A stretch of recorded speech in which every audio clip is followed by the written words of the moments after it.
Donc bonsoir. Bonsoir.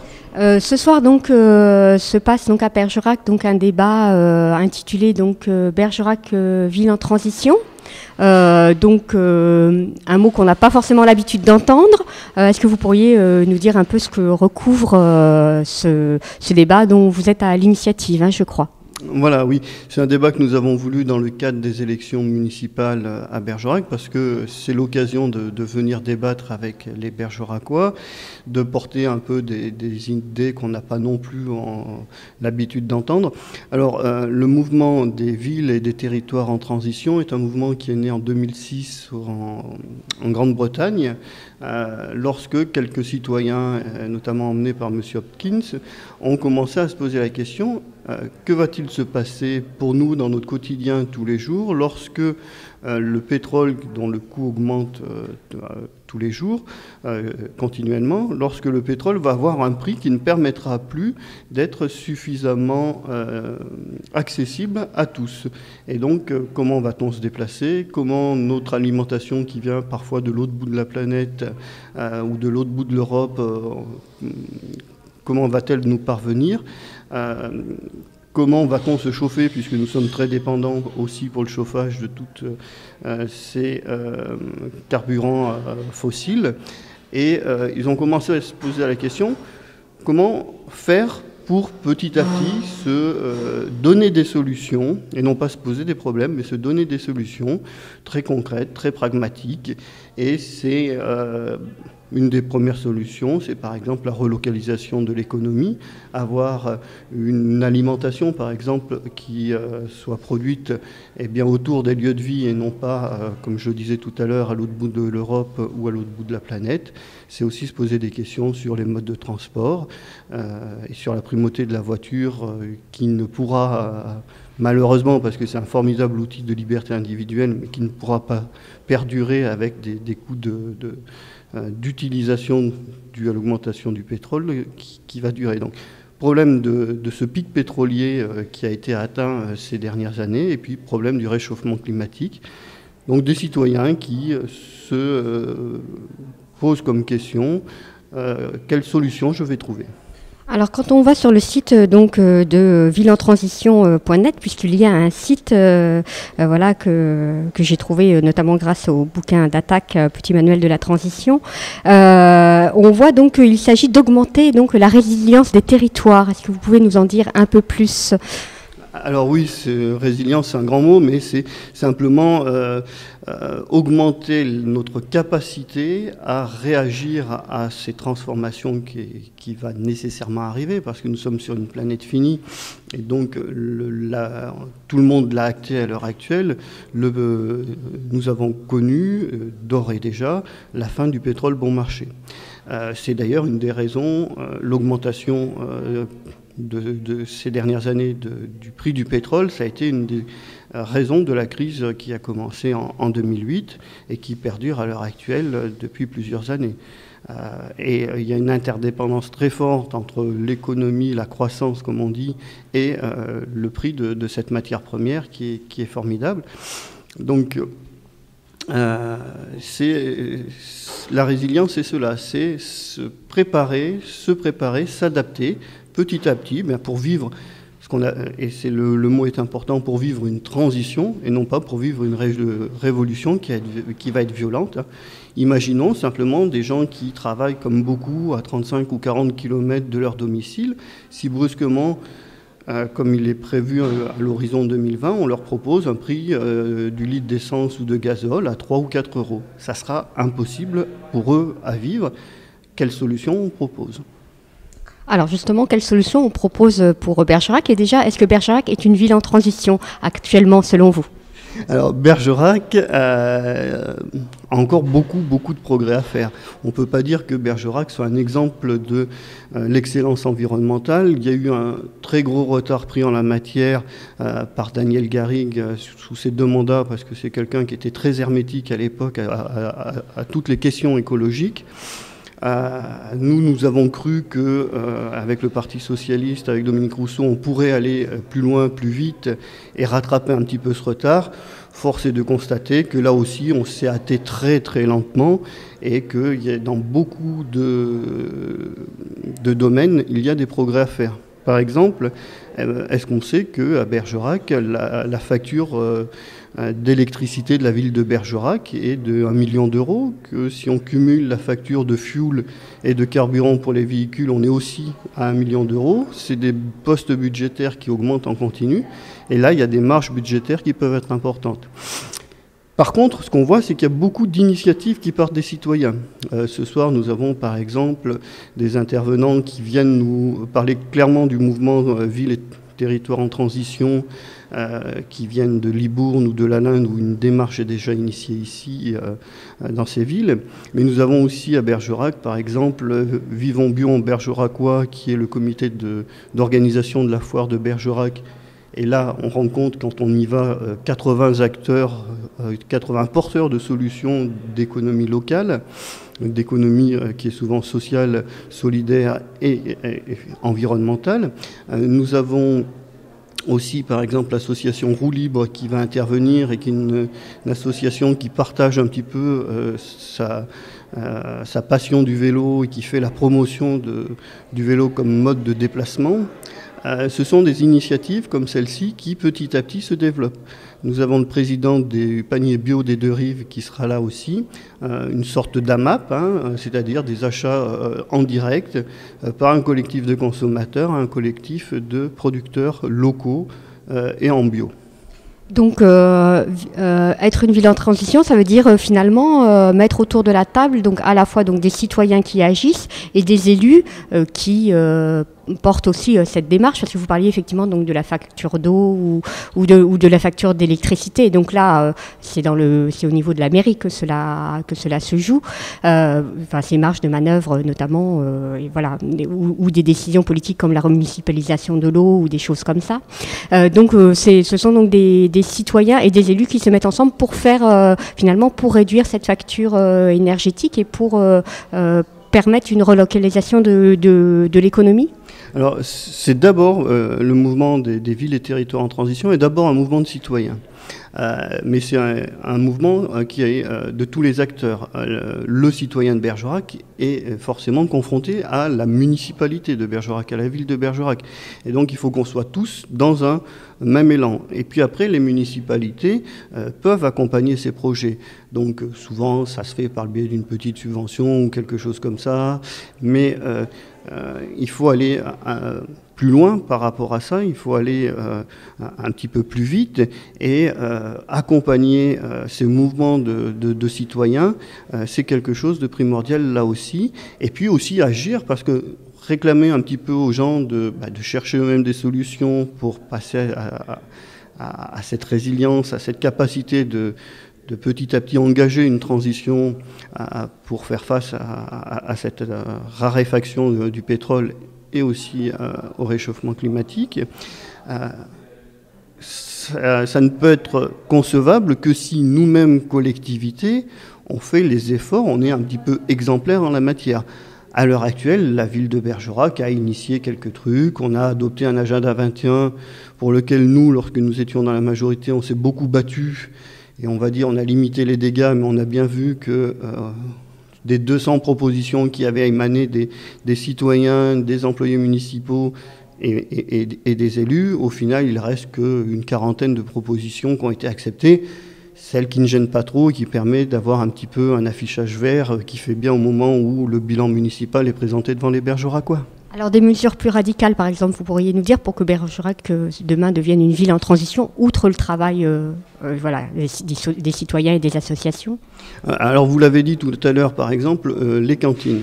À l'heure actuelle, et c'est quelque chose pour lequel nous on milite depuis très longtemps, comme vous le savez, nous souhaiterions qu'on aille vers une cantine qui propose déjà un mieux-disant qualitatif pour nos enfants, parce que ceux qui connaissent un petit peu savent qu'on est très loin d'avoir une qualité satisfaisante. Ça se fait forcément avec des produits qui sont bons et qui sont déjà frais. Et nous ce qu'on appelle, c'est il y a un tel volume de repas, c'est qu'on développe autour de Bergerac, et bien une agriculture qui soit d'abord une agriculture paysanne, qui soit une agriculture locale, qui soit si possible une agriculture biologique, parce que là aussi c'est une agriculture qui est plus créatrice d'emplois. Et par exemple sur ce domaine de l'alimentation, ça permettrait de créer un certain nombre d'emplois qui soient des emplois locaux pour fournir localement des cantines à Bergerac. Donc ça fait longtemps qu'on met la pression, qu'on se bat au sein du conseil municipal ou au sein d'un collectif de cantines à Bergerac pour qu'on puisse aller vers cette solution. Ça semble être entendu, dommage que ça n'a pas été un peu plus tôt. D'accord. Qu'est-ce que vous attendez ce soir donc de cette réunion? Vous pensez avoir du monde un peu? Un peu comment ça, et puis comment c'est venu? Comment c'est venu, vous l'avez déjà dit, mais qu'est-ce que vous attendez de cette réunion ce soir? Ce qu'on attend, c'est déjà de partager avec les Bergeracois les solutions qu'expérimentent déjà concrètement les personnes qui vont intervenir. C'est-à-dire qu'on ne va pas faire une grand-messe où on va amener nos solutions aux Bergeracois qui seront priés d'applaudir des deux mains, si possible en se levant à tout ce qu'on va dire. Mais on veut partager avec eux des solutions concrètes qui existent déjà, qui sont mises en œuvre et qui permettent d'aller petit à petit vers ce changement de société qu'on appelle de nos voeux, mais un changement qui se fasse tranquillement, dans la transition, qui soit quelque chose de... Peut-être que heureux, c'est un grand mot, mais quelque chose qui se fasse tranquillement. La France a déjà connu cette période d'absence complète du carburant, du pétrole. Ça a été pendant la Seconde Guerre mondiale, où brusquement, il n'y a plus de pétrole. Et je ne sais pas si vous vous rappelez, quand on voit les documentaires anciens ou les films, les voitures à gazogène, les gens qui se remettent à faire du vélo, qui réinventent des solutions, qui transforment la pelouse en potager, et ainsi de suite. C'est une situation qu'on a déjà connue. Et quand on discute avec les anciens qui ont malheureusement connu cette période, eh bien on s'aperçoit que ça a été un choc, puisque du jour au lendemain, ça a demandé une adaptation de la société pour laquelle elle n'avait pas été préparée. Et des solutions ont été trouvées, ont été bricolées, ont été inventées, et c'est un petit peu ce qu'on... On n'est pas encore là, heureusement, et on y arrive. Ce qu'on propose, c'est petit à petit de préparer une autre forme de société. On a parlé de l'alimentation, on pourrait parler des transports. Il y a quelque chose de simple sur lequel les municipalités peuvent agir, c'est sur le transport collectif. À l'heure actuelle, les sommes qui ont été allouées jusqu'à maintenant à la société des bus de Bergerac a été réduite de façon constante jusqu'à ce qu'enfin on trouve une nouvelle source de financement avec le versement transport, qui est un tout petit impôt qui pèse sur les entreprises qui sont aussi des bénéficiaires indirects des transports en commun. Et solution qu'on avait portée et pour lequel, là aussi, si on reprend un peu l'historique des conseils municipaux, on s'est beaucoup battu. Et enfin, ça y est, c'est arrivé à Bergerac, alors qu'on était la dernière commune d'Aquitaine à ne pas avoir ce type de financement de nos transports publics. Ce qui va permettre petit à petit à l'avenir de monter en gamme et de proposer plus de services en matière de mobilité aux Bergeracois. Mais là aussi, il y a des besoins énormes. Il y a à peu près une famille sur 5 à Bergerac qui n'a pas d'automobile. Comment font-ils le soir après 19h quand il n'y a plus un seul bus? Comment font-ils le dimanche pour se déplacer ou le samedi après-midi? Il n'y a absolument rien. Si vous n'avez pas de véhicule et que vous voulez aller à Périgueux le week-end, par exemple, il n'y a pas de bus de transport en commun qui font Bergerac-Périgueux. Ça n'existe que durant la semaine. Et donc là, c'est aussi la liberté de déplacement, la possibilité de déplacement de chaque Bergeracois qui ne sont pas tous équipés en automobile. Merci. Okay. Alors, bonjour Pascal Bourgois. Bonjour. Vous êtes animateur donc de Libourne en transition et je voudrais donc savoir, aujourd'hui vous êtes donc venu pour un débat donc, sur le thème Bergerac, ville en transition. Donc est-ce que Libourne est une ville en transition? Alors c'est une bonne question. Il y a aujourd'hui, je crois, à peu près 150 collectifs qui, en France, essaient de transformer leur commune pour en faire une commune en transition. Dire qu'aujourd'hui Libourne est une commune en transition, ce serait peut-être un petit peu ambitieux. En tout cas, elle est dans une démarche qui vise à l'amener à cette fameuse transition. Alors c'est quoi la transition en général et pour Libourne en particulier? Alors la transition en général, c'est une idée qui émerge depuis à peu près 5 ans de Grande-Bretagne. C'est un concept qui est issu de la permaculture, où face à la convergence de la crise climatique et de la crise énergétique, des citoyens s'organisent pour essayer de trouver des actions qui permettent de travailler à la résilience de ces territoires, donc d'anticiper les chocs à venir, et donc notamment à travailler autour de l'alimentation, de l'énergie ou d'autres thèmes encore. Et donc pour Libourne, concrètement, comment ça se traduit?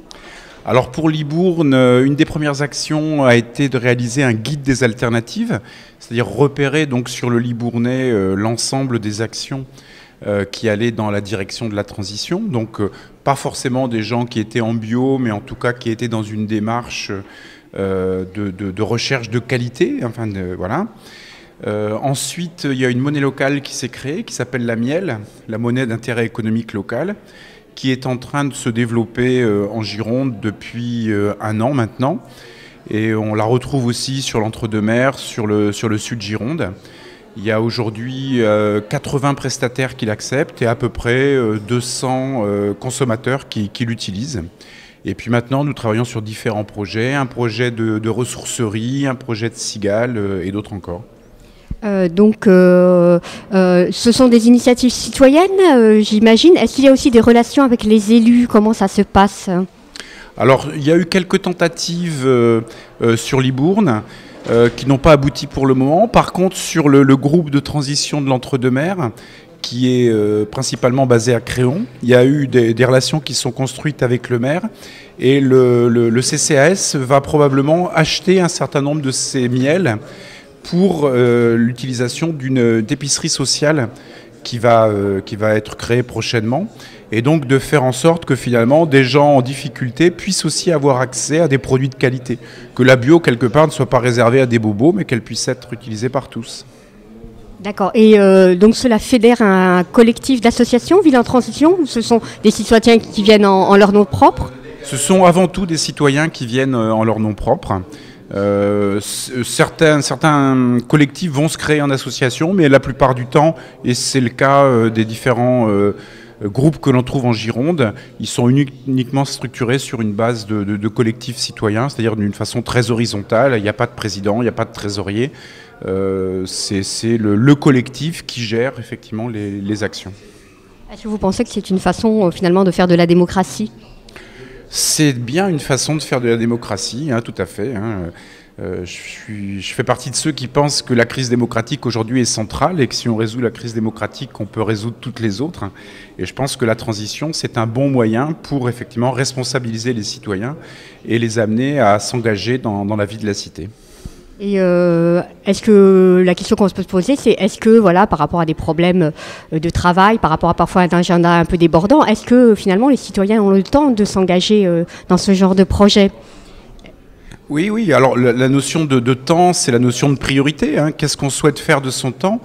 Voilà, c'est une question de choix. Alors c'est vrai qu'on voit assez peu, ou je vais le dire autrement, on voit plutôt des jeunes et des gens plus âgés. C'est vrai que les couples avec enfants en bas âge, effectivement, ils sont peu présents. Parce que c'est vrai que entre le boulot, les enfants, etc., les gens sont peu disponibles. Par contre, on va trouver pas mal d'étudiants ou des gens qui, effectivement, ayant passé la cinquantaine, ont retrouvé de la disponibilité et sont présents pour ce genre d'action. Et vous êtes combien de citoyens alors sur Libourne, voilà, à faire partie de Libourne en transition? Alors il y a plusieurs niveaux d'implication. Il y a une quinzaine de personnes qui sont assez régulièrement présentes et qui participent aux actions. Et puis après, tout un réseau de personnes qui ne vont pas forcément être présents à chaque réunion, mais sur lesquelles on sait que l'on peut s'appuyer, qui vont être présents à certains moments. Voilà. Après, sur la transition en général, c'est vrai que en Gironde, il y a aujourd'hui 6 groupes de transition, il y en a 4 qui sont en train d'émerger. Donc ça concerne quelques centaines de personnes. Alors c'est encore peu, Mais on peut poser l'hypothèse que ce soit des groupes de transition et une implication qui augmente assez rapidement. Et ça fait combien de temps alors que Libourne en transition existe? Alors je pense que ça fait à peu près 2 ans et demi. Voilà. Et donc ma question par rapport au temps visait aussi une question un peu plus large, c'est-à-dire qu'effectivement, donc là on voit que ce sont donc des gens qui concrètement sur le terrain essayent de faire bouger les choses, mais est-ce que ça ne nécessite pas aussi une réflexion politique plus globale, donc que ça soit par rapport par exemple au temps de travail ou que ça soit par rapport aussi au commerce international, à la finance mondiale? Comment ce mouvement s'inscrit peut-être dans une démarche ou des problématiques qui pèsent forcément sur des villes et sur les citoyens rentrent en ligne de compte? Alors c'est une bonne question, hein. C'est d'ailleurs souvent une des critiques qui est faite au mouvement de la transition, c'est d'être trop dans le concret et dans le positif. Mais je pense que c'est effectivement une question de choix stratégique. Aujourd'hui, on trouve beaucoup de gens qui sont lassés de décennies de combats sans succès et qui ont envie d'être dans justement le positif et le concret. Et la transition, c'est avant tout destiné à ces personnes-là. Ça n'empêche pas effectivement que beaucoup de gens qui sont dans la transition sont par ailleurs ou dans des partis politiques, des syndicats ou dans des associations qui peuvent revendiquer.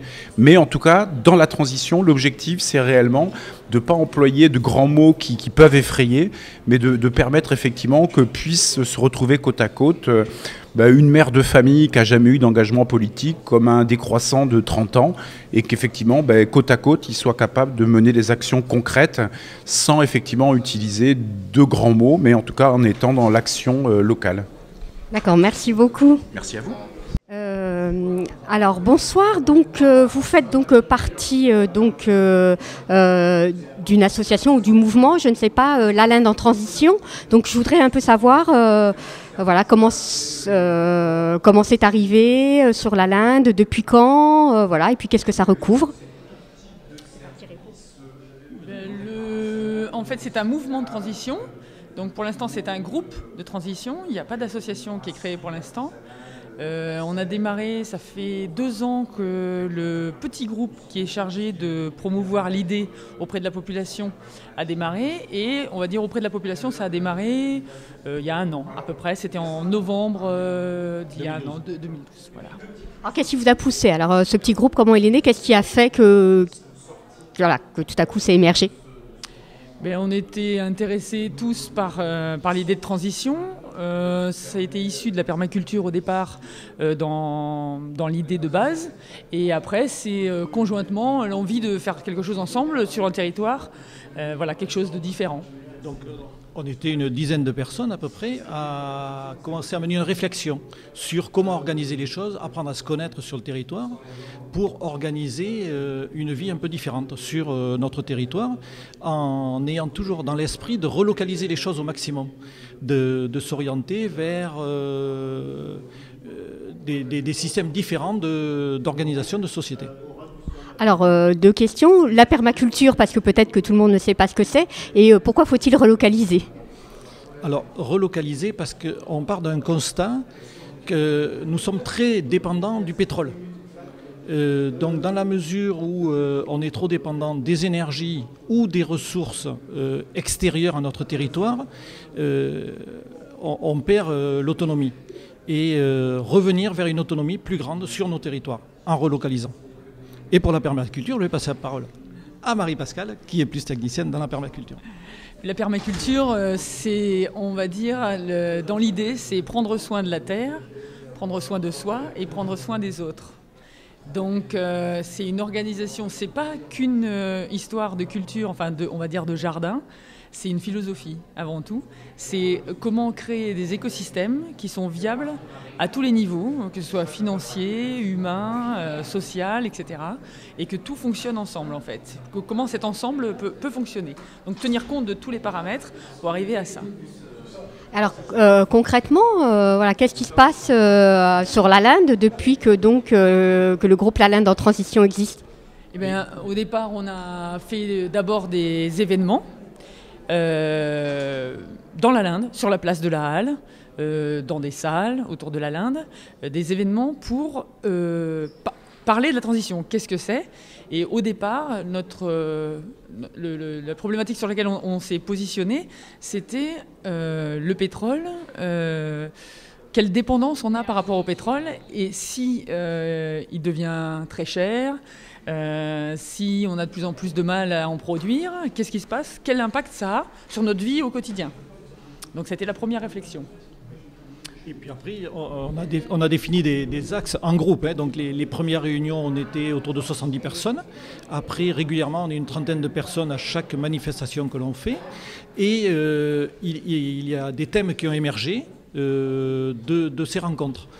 Donc on est sur un thème donc, de monnaie locale actuellement, sur pas une monnaie locale avec système d'argent, de la monnaie imprimée, mais avec des systèmes d'échange. Donc c'est le jardin d'échange universel que l'on met en place.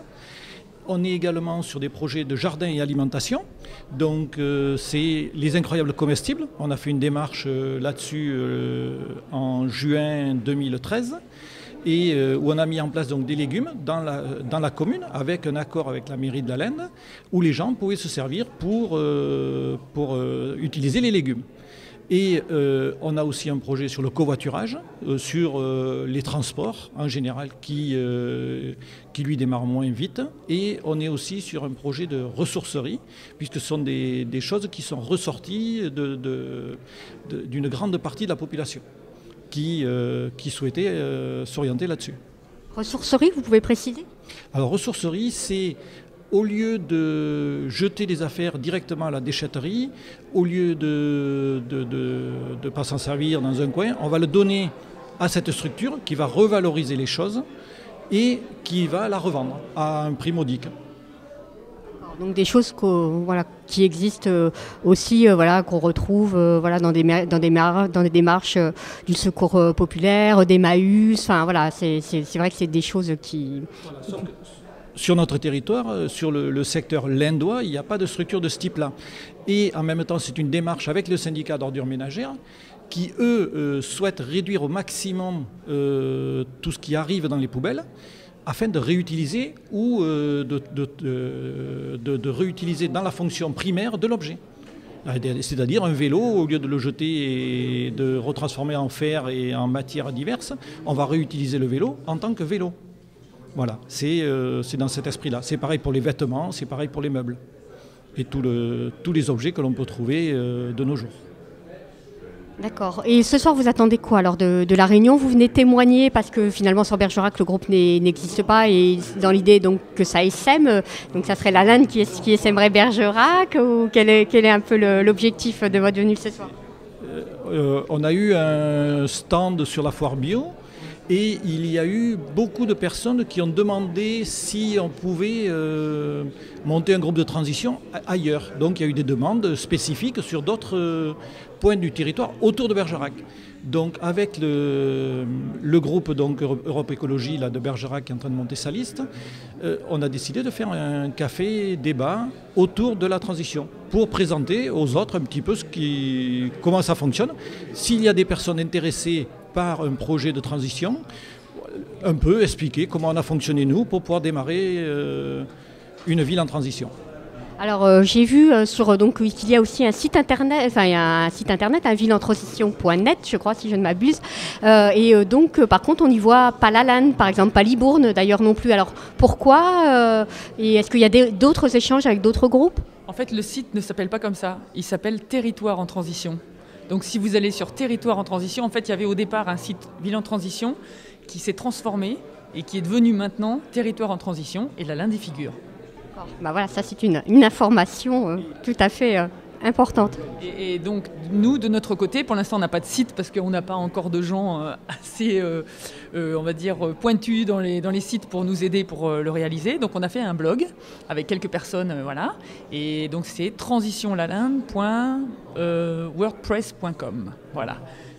Pour communiquer, on va dire, c'est ce qui nous sert pour communiquer avec les personnes qui voudraient avoir des informations plus précises.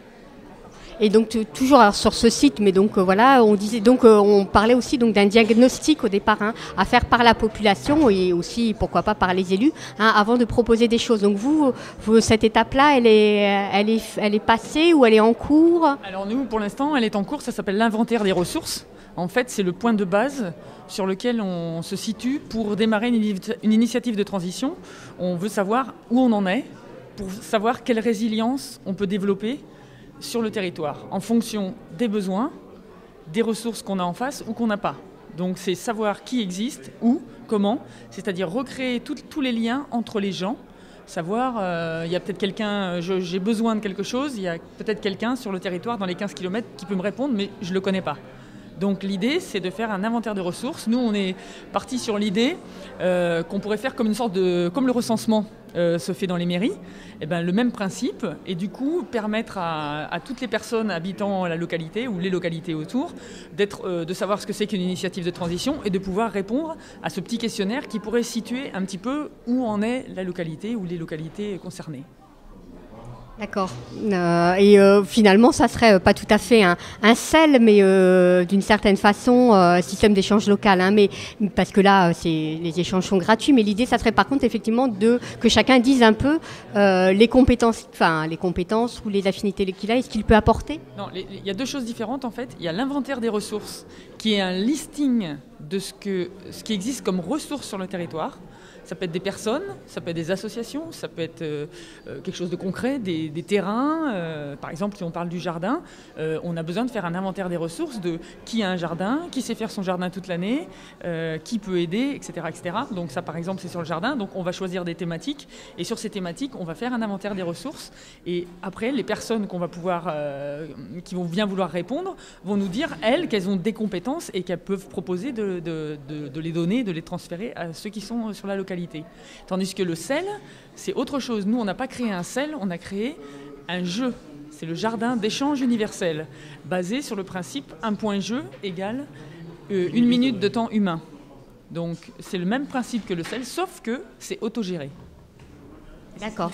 Je crois que le débat va commencer, donc on va s'arrêter là pour l'interview. Merci. Merci à vous.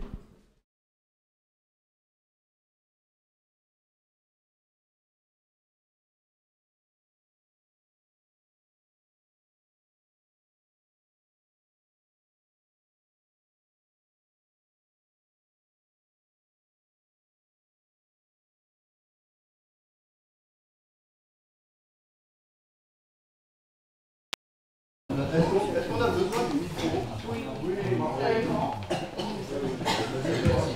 Est-ce qu'on a besoin du micro? C'est mieux avec? Alors on va prendre avec.